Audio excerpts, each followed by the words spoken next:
Welcome to AM Best Audio. Recent attacks on cargo ships, particularly in both the Red Sea and the Black Sea, have highlighted both the dangers and the risks of the global shipping industry.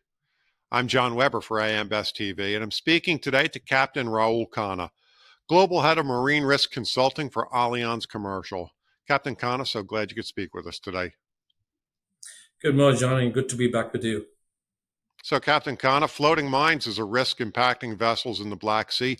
Can you explain this threat, and is this something we should expect to continue? Yeah, unfortunately, there's been, as a result of the conflict in the Black Sea, there's been a lot of floating mines which are in the area, and this is a very serious risk for navigating vessels. Unfortunately, these mines are harder to detect and to clear. And that means that the threat to vessels navigating within the area is going to be there for a substantial amount of time. There are many different types of these mines, but the floating ones are particularly hazardous in the sense that it can move out of position and create a threat to vessels, not even to that particular vicinity, but because the currents might take these mines into certain other areas or adjoining areas where other unsuspecting vessels could come in contact and have some severe damage to life and property. Now, according to the International Union of Marine Insurance and other industry sources, there's a shadow fleet of about 100 vessels transporting oil from sanctioned countries, with some estimates stating that this shadow fleet represents about a fifth of the global crude oil tanker fleet. What risk do these shadow fleets pose to the international shipping community? Yeah, John, I think we have been speaking about the shadow fleet for a while now. I think it's been a couple of years or probably a little more that these shadow tankers or shadow fleet has been around trying to carry oil from the sanctioned countries and trade these oils and trying to fly below the radar of the sanctions. Now, typically, a lot of these fleets are older vessels, and they are probably not as well maintained as you would expect a tanker to be. So that causes the first big risk to the vessel operations, and we all know that tanker operations are already a high hazard and critical operation. So you need high quality equipment, highly trained crew to work on this. So if you're looking at fleets which are already at the lower spectrum of quality, then we have a bit of a problem. The second big issue with these tankers and the shadow fleet is that in most cases, the insurances will probably not be available for these vessels because of the sanctions clauses, and most of the reputed insurers around the world will not be providing or would have withheld cover to these vessels. And in case there is a critical or a big incident or accident involving these vessels, and if there is an oil pollution, for example, there is no cover provided that could be obtained by the owners or others involved with the incident that could help mitigate the risk, or for example, for cleanup purposes, or in the question where there is an incident or an accident where there's an actual wreck. So the wreck removal operations again require a lot of insurances behind it. And if it is a sanctioned vessel, then there is more likelihood that there is not going to be any insurance behind this. And this will create a big environmental disaster as well as other navigational issues for the vessels. I think one more last point on this is we all know that tanker operations are highly critical, as I said earlier. And when you're trying to be a shadow vessel, i.e. trying to hide your positions from the authorities, from satellite networks, most of the focus would be on trying to hide the vessel's location. And that is a huge distraction from the already critical operations that a tanker requires to be doing. So this increases the risk of an incident or an accident occurring on these vessels. Now, more ships carrying grain and other cargo are being diverted from the Suez Canal to the Cape of Good Hope. So, Captain Khanna, what does this mean for shipping costs, including cargo ship insurance? Yeah, I think we have seen in this case and in certain other cases where we had the disruption to the Suez Canal that the vessels were rerouted from the Cape to the Cape of Good Hope, and this increases something like, depending on the speed of the vessel, 10 to 15 days of additional voyage. So for the ship owners, firstly, it is a much more increased cost, which they would like to pass on to the charterers, but eventually it's a cost which has to be borne by somebody in the supply chain, whether it's the ship owners or the charterers or the end consumers.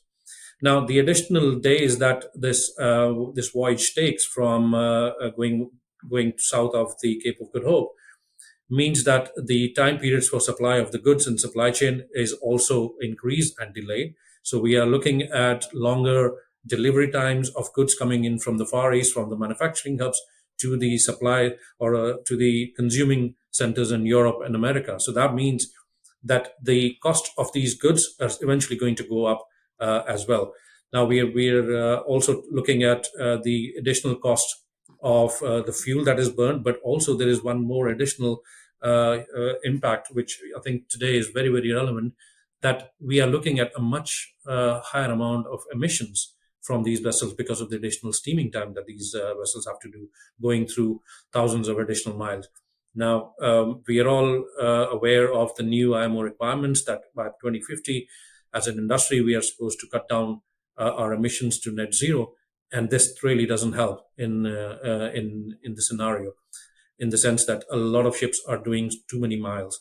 Now, another impact is that because there's already a delay on the delivery of the goods, the ships tend to steam a lot more quicker and a lot more faster, which means that you're consuming a lot more fuel for the same distance. In the last few years, we have, as an industry, recognized that slow steaming, i.e., steaming at a slower speed, at a more economical speed, gives us the best ratio of fuel versus distance travel. So which means that we are containing our emissions, we are introducing efficiencies. But because of this time pressure on these vessels to deliver the goods, they are steaming at a much higher speed, and which increases the fuel consumption and emissions exponentially. Customize your data experience. BestLink now offers an interactive company dashboard that provides company-level intelligence in a fast, user-friendly interface featuring interactive tables, charts, and Sparkline performance histories. Customize the dashboard tiles to prioritize the insurer ratings, data, and analytics that best support your workflow. AM Best. Our insight, your advantage. Captain, in your 2023 report, maritime piracy was at its lowest recorded level globally in almost three decades. So what's happened since that time? I think as we reported, piracy, the traditional piracy that we saw in different parts of the world, in Singapore and Malacca Straits and in the Gulf of Guinea, had come down quite a bit and significantly lower numbers from the previous years where we had seen a lot of hijackings. And this was down to a lot of efforts by the industry, by the navies of the coalition forces, and also the armed guards that were provided by the ship owners and charterers on board these vessels while passing through these areas. Now, I think the number of incidents that have happened related to the conflict in the Red Sea, leaving those apart, there have been some opportunistic attacks from pirates in the area again. At this point of time, I don't think that particular aspect is of much concern, because there are very few sporadic attacks that have happened using the opportunity that is provided to them and hiding in light of the conflict that is already happening in the Red Sea and Gulf of Aden. But otherwise, I think this conflict has the potential to get the piracy back on the main table again, which we all want to avoid. Now, the maritime industry's growing interconnectivity makes it highly vulnerable to cyber attacks. Is there anything ship owners can do to reduce their risk of falling victim to such attacks? I think cyber has been a growing problem for 5-7 years now, and we've seen quite a few shipping companies, shore-based establishments come under attack. And there have been a lot of guidance issued by the authorities in the last few years. Typically from the IMO, also the classification societies have come up with detailed guidelines on how to protect the vessels and the shipping company offices against cyber attacks. Now, what we are trying to encourage our clients to still follow the best management practices version 5, which was issued some years ago. I think it's still very much valid.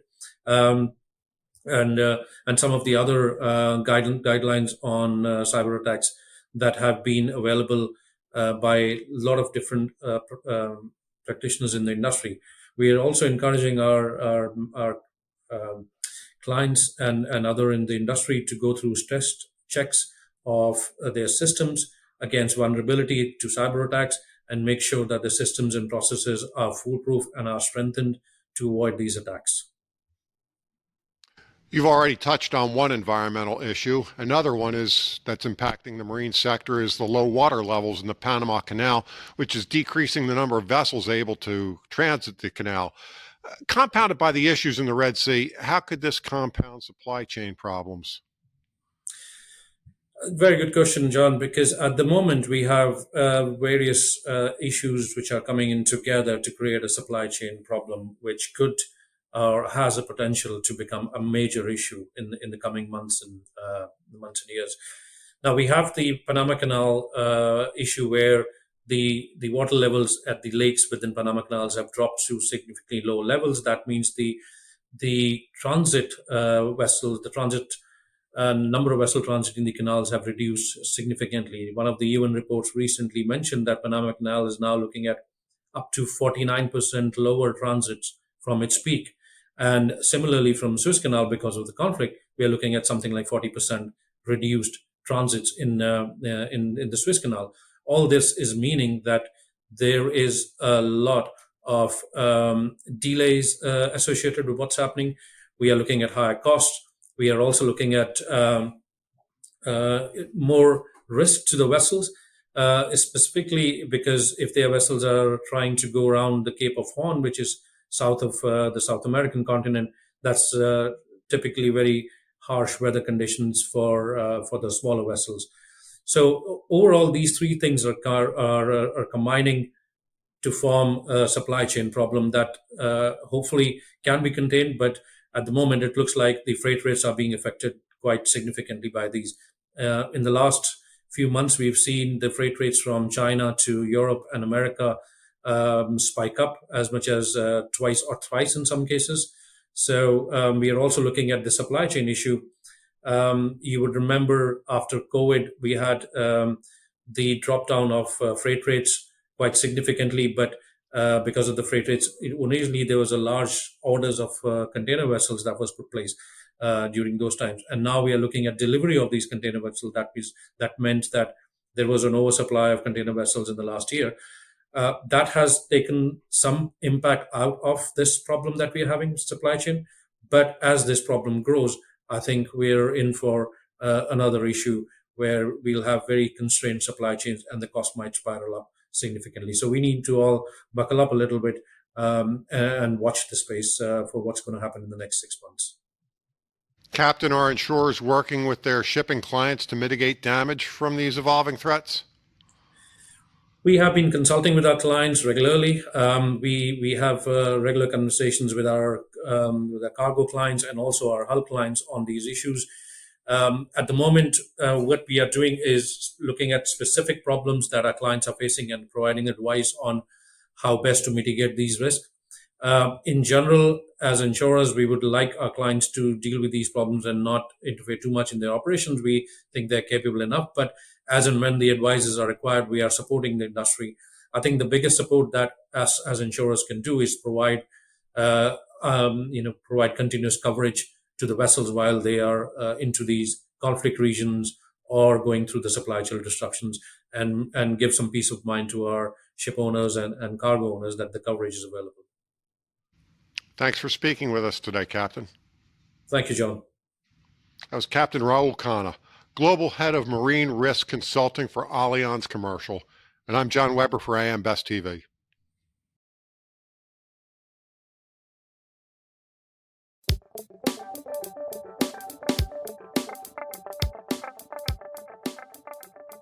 Looking to get the attention of the insurance industry? We have the platforms to do just that.